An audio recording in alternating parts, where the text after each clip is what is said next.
If you're looking to increase steering angle and push your Fortec Drift to more extreme sideways performance, this upgrade is for you. The high-angle steering kit will add an additional 18 degrees of steering angle to your Fortec Drift. After installing the kit, your car will drift sideways with a noticeably bigger, more aggressive angle.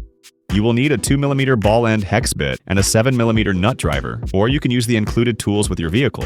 Part 1. Servo Horn Installation. Begin by replacing the servo horn. This will give you more steering throw. Hold the servo horn with your fingers and use a 2mm wrench to remove the retaining screw. Firmly holding the servo horn will help prevent damaging the gears while removing the screw. With the servo horn removed, reposition the steering link to access and remove the screw, securing it to the servo horn. Attach the steering link to the top hole of the new servo horn using the same screw. Power on the transmitter and center the steering trim.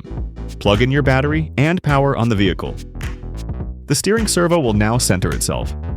Align the splines and press the new servo horn onto the servo output gear, angled approximately 17 degrees left from center. The front wheels should be pointing straight.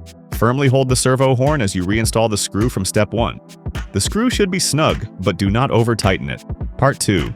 Disassembling the front end. Remove the front wheel nuts using either a 7mm nut driver or the 4-way wrench supplied with the vehicle. Use a 2mm hex bit to remove the screw that fastens the brake caliper to the steering block and set the brake caliper aside. You can choose to reinstall the caliper later or leave it off. Remove the brake rotor by pulling it outward. The rotor clips onto a small pin in the stub axle. Pull out the pin and place it in a magnetic tray or other safe spot so you can find it later. Be careful not to lose the small washer on the front side of the stub axle. Remove the washer and set it aside. Now remove the stub axle. Remove the steering block by using a 2mm hex wrench to remove the screw from the lower suspension arm, followed by the screw for the upper suspension arm. Last, remove the screw for the toe link. Be careful not to lose the small bushings. Part 3. Installation. Using your 2mm hex wrench, push the ball bearings out of the old steering block. Press the ball bearings into the new steering block.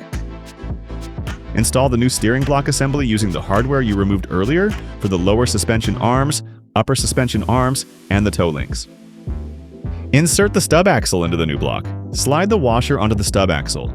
Insert the retaining pin into the stub axle hole and center it. Slide the included wheel hub over the pin to lock it in place. You'll hear a snap when it's locked in. If you purchase the 10524 accessory kit, the included wheel hexes come with an attached rotor. Reattach the brake caliper if you wish to keep the scale look. Finally, to get the maximum angle, we need to adjust the steering bell crank bushings. Turn the steering wheel to expose the bell crank screw on the toe link. Use the 2mm hex wrench to remove the screw. Now move all the bushings to the rear position behind the ball joint. Reinstall the screw. Reinstall the wheel and secure it with the wheel nut. Repeat these steps for the other side, and you're all done. Test your steering to check for binding. To see the full range of steering, the multifunction dial on the transmitter must be set to maximum. Set the multifunction dial back to its previous setting before driving. Now get out there and have some fun. If you need help learning how to drift, check out our How to Drift video.